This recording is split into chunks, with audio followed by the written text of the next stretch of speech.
शाळेत गेली की घरात अचानक एकदम शांतता होते आणि हीच माझ्यासाठी परफेक्ट वेळ असते घर थोडं रिसेट करण्याची. आज माझ्या बेडरूमची अवस्था बघून मला वाटलं बस आता हे आवरायलाच हवं. पण आज फक्त क्लिनिंग नाही, मी बेडरूमला असा रिसेट देणार आहे की शेवटी इथे बसून मला थोडा मी टाईम एन्जॉय करता आला पाहिजे. चला मग सुरू करूया आजचा bedroom reset after kids go to school.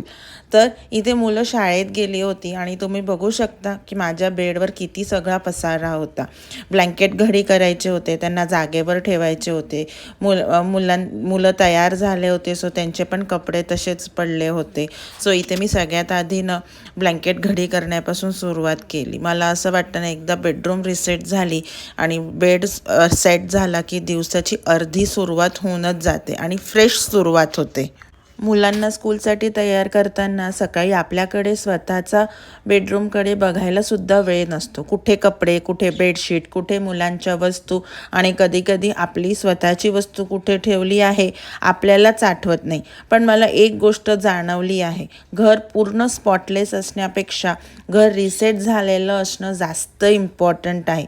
म्हणून आज परफेक्शन नाही, फक्त रिअलिस्टिक रिसेट करणार आहे. तर इथे मी सगळ्यात आधी कर्टन्स उघडून घेतले होते, कारण की कर्टन्स उघडले ना विंडोचे की एकदम असं फ्रेश वाटतं आणि घरात एक छानचं पॉझिटिव्ह मूड सेट होऊन जातं. मला क्लिनिंग सुरू करण्यापूर्वी रूम थोडं व्हेंटिलेट करून घ्यायला फार आवडतं आणि ऑनेस्टली सनलाईट आली की मेसी रूमसुद्धा थोडा सुंदर वाटतो.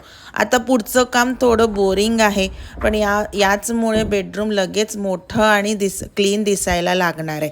तर इथे जे कपडे मला लॉन्ड्रीत टाकायचे होते ते कपडे मी लॉन्ड्रीत टाकले. चादर व्यवस्थित झटकून घेतली आणि बेडशीटला परत सेट केलं, कारण शाळेतून आल्यानंतर परत इथे धुमाकूळ मचणार आहे हे मला माहितीच होतं. म्हटलं निदान तेवढ्या वेळ तरी जरा बेडरूम माझी क्लीन राहील. आणि आता सुरू होते माझ्या बेडरूमची रिसेट. बेड नीट केला, संपूर्ण बेडरूम ऑटोमॅटिकली ऑर्गनाईज दिसतं. पिलो जागेवर, ब्लँकेट फोल्ड करून त्यांना कपाटात ठेवलं. सकाळी मुलांच्या मागे धावताना बेड बनवायला वेळ मिळत नाही आणि त्यामुळे हा छोटासा रिसेट मला खूप सॅटिस्फाईंग वाटतो. मी इथे एक रूल फॉलो करते, जे काही फ्लॅट सरफेसेस असतात ना त्याच्यावर सगळ्यात जास्त क्लटर जमा होतो. त्यामुळे सगळ्यात आधी समजा आपण फ्लॅट सरफेसेस क्लिअर केले तर तेवढीच आपल्याला बेडरूम डिक्लटर आणि ऑर्गनाईज वाटते. तर जेवढे काही फ्लॅट सरफेसेस होते ते मी अगदी क्लिअर करून टाकले आणि तुम्ही बिफोर आणि आफ्टर लुक बघू शकता माझ्या बेडरूमचा, की बिफोर स्टार्टिंगला ते कसं होतं आणि आता बेडरूमचं अगदी शकलच चेंज झाली. आता ही वेळ आली आहे दुसरी माझ्या मुलांची बेडरूम क्लिअर करायची. मुलं आदल्या दिवशी होमवर्क करतात, पुस्तकं काढतात, टाईमटेबल भरतात. मुलं म्हटली की पसारा होणारच. शेवटी ते गोकुळ आहे आपलं घर म्हणजे, आणि आपलं काम असतं आवरणं. तर इथे आज सकाळी मुलांना उठायला उशीर झाला होता, त्यामुळे त्यांनी ब्लँकेट पण घडी केलेली नव्हती.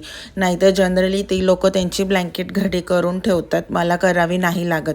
पण इट्स ओके, कधी कधी हे पण आपण प्रिव्हिलेज त्यांना द्यायला हवं. तर इथे मी तेच काम करत होती. सगळे ब्लँकेट घडी करून जागेवर ठेवले, त्यांचं बेड परत व्यवस्थित केला. जे काही कपडे धुतलेले होते ते कपाटात टाकले, जे काही कपडे धुवायचे होते ते लॉन्ड्रीमध्ये घातले. त्यांचा पण एकदा बेडरूम आवरला ना की जेवढा नीट अँड क्लीन बेडरूम असेल तेवढं त्यांना पण तिथे काम करायला मजा येते, अभ्यास करायला पॉझिटिव्ह वाईब्स येतात. त्यामुळे त्यांची पण एक बेडरूमला मी व्यवस्थित क्लीन करून घेतलं. पुस्तकं पडली होती, जागेवर नव्हती, ती पुस्तकं आवरली. बेड व्यवस्थित केला. त्याच्यानंतर चादर त्यांची विस्कटल्या गेली होती, ती चादर पण मी जरा व्यवस्थित करून घेतली. एकदा बेडशीट वगैरे रिसेट केलं ना, व्यवस्थित क्लीन केलं तर पूर्ण दिवसभरासाठी रूम क्लीन वाटते. त्यामुळे त्यांची चादर वगैरे पण इथे मी छान अरेंज करून घेतली होती दोन्ही बेडवरची. आणि त्याच्यानंतर माझा सगळ्यात इम्पॉर्टंट टास्क होता म्हणजे कपडे आवरायचा. काही कपडे इथे क्लीन होते, काही लॉन्ड्रीला जायचे आहेत आणि काही कपडे असे आहेत की हे मी इथे का ठेवले होते हेच मला कळत नव्हतं. कपडे आवरताना लक्षात आलं की काही वस्तू वॉर्डरोबमध्ये ठेवायच्या होत्या पण त्या बेडरूममध्येच फिरत होत्या.